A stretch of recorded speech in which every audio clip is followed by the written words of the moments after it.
बैठकर वे हरिनाम राम नाम रटती कहती हैं। इधर श्री रघुनाथ जी ने छोटे भाई लक्ष्मण जी को आते देखकर बाह्य रूप में बहुत चिंता की और कहा कि हे भाई, तुमने जानकी को अकेले छोड़ दिया और मेरी आज्ञा का उल्लंघन कर यहाँ चले आए। राक्षसों के झुंड वन में फिरते रहते हैं। मेरे मन में ऐसा आता है कि सीता आश्रम में नहीं है। छोटे भाई लक्ष्मण जी ने श्री रामचंद्र जी के चरण कमलों को पकड़कर हाथ जोड़कर कहा कि हे नाथ, मेरा कुछ भी दोष नहीं है। लक्ष्मण जी सहित प्रभु श्री राम जी वहां गए जहां गोदावरी के तट पर उनका आश्रम था। आश्रम को जानकी जी से रहित देखकर श्री राम जी साधारण मनुष्य की भांति व्याकुल और दुखी हो गए। वे विलाप करने लगे कि हे गुणों की खान जानकी, हे रूप शील व्रत और नियमों की पवित्र सीते। लक्ष्मण जी ने बहुत प्रकार से समझाया। तब श्री राम जी लताओं और वृक्षों की पत्तियों से पूछते हुए चले। हे पक्षियों, हे पशुओं, हे भौरों की पंक्तियों, तुमने कहीं मृग नई सिया को देखा है? मेरी जानकी को देखा है? खंजन, तोता, कबूतर, हिरन, मछली, भौरों का समूह, प्रवीण कोयल, कुदंदली, अनार, बिजली, कमल, शरद का चंद्रमा और नागिनी, वरुण का पाश, कामदेव का धनुष, हंस, गज और सिंह, ये सब आज अपनी प्रशंसा सुन रहे हैं। बेल, सुवर्ण और केला हर्षित हो रहे हैं। इनके मन में जरा भी शंका और संकोच नहीं है। हे जानकी, सुनो, तुम्हारे बिना ये सब आज ऐसे हर्षित हो रहे हैं मानो राज पा गए हो। अर्थात तुम्हारे अंगों के सामने ये सब तुच्छ, अपमानित और लज्जित थे। आज तुम्हें न देखकर ये अपनी शोभा के अभिमान से फूल रहे हैं। तुमसे ये अनक स्वार्थ कैसी सही जाती है? हे प्रिय, तुम शीघ्र ही प्रकट क्यों नहीं होती?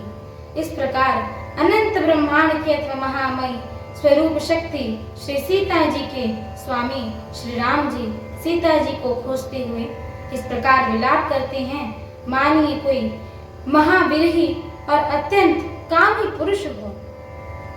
पूर्ण काम, आनंद की राशि, अजन्मा और अविनाशी श्री राम जी मनुष्य के चरित्र कर रहे हैं। आगे जाने पर उन्होंने गृधराज जटायु को पढ़ देखा। वह श्री रामचंद्र जी के चरणों का स्मरण कर रहे थे, जिसमें ध्वजा, कुलिश आदि की रेखाएं चिन्ह हैं। कृपा सागर श्री रघुवीर जी ने अपने कर कमलों से उनका सिर स्पर्श किया। उनके सर पर अपने कर कमल फेर दिए। शोभा धाम श्री राम जी का परम सुंदर मुख देखकर उनकी सब पीड़ा जाती रही। तब धीरज धरकर गीधराज ने यह वचन कहा कि हे भव जन्म मृत्यु के भय का नाश करने वाले श्री राम जी, सुनिए। हे नाथ, रावण ने मेरी ये दशा की है, उसी दुष्ट ने जानकी मैया को हर लिया है। हे गोसाई, वह उन्हें लेकर दक्षिण दिशा की ओर गया है। सीता जी कुररी कुर्ज की तरह अत्यंत विलाप कर रही थी। हे प्रभु, मैंने आपके दर्शन के लिए ही प्राण रोक रखे थे। हे कृपा निधान, अब ये चलना ही चाहते हैं। श्री रामचंद्र जी ने कहा कि हे तात, शरीर को बनाए रखिए। तब उसने मुस्कुराते हुए मुख से यह बात कही कि मरते समय जिनका नाम मुख में आ जाने से अधम महापापी भी मुक्त हो जाता है, ऐसा वेद कहते हैं। वहीं आप मेरे नेत्रों के विषय होकर सामने खड़े हैं। हे नाथ, अब मैं किस कमी की पूर्ति के लिए देह को रखूं? नेत्रों में जल भरकर श्री रघुनाथ जी कहने लगे कि हे तात, आपने अपने श्रेष्ठ कर्मों से दुर्लभ गति पाई है। जिसके मन में दूसरों का हित बसता है, समाया रहता है, उसके लिए जगत में कुछ भी कोई भी गति दुर्लभ नहीं है। हे तात, शरीर छोड़कर आप मेरे परम धाम में जाइए। मैं आपको क्या दूं? आप तो पूर्ण काम हैं, सब कुछ पा चुके हैं। हे तात, सीता हरण की बात आप जाकर पिताजी से न कहिएगा। यदि मैं राम हूँ तो दशमुख रावण कुटुंबी सहित वहां आकर स्वयं ही कहेगा। हमारी आगे की श्री राम कथा को सुनने के लिए हमारे चैनल को लाइक, शेयर, सब्सक्राइब एवं कमेंट अवश्य करिएगा।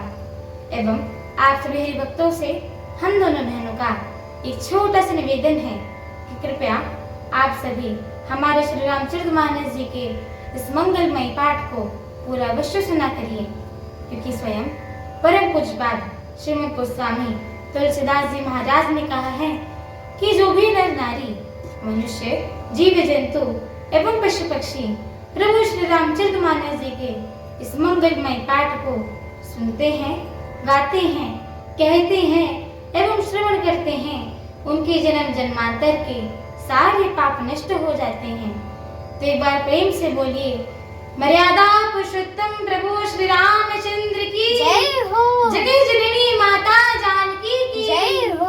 लखन लाल की जय हो। अयोध्या धाम की जय हो। तुलसीदास जी महाराज की जय हो। सत्य सनातन धर्म की जय हो। गीतराज जटायु की जय हो। एक बार प्रेम से बोलिए, बालाजी महाराज की जय हो। पवन सुत हनुमान की जय हो। जय श्री सीताराम। जय श्री सीताराम।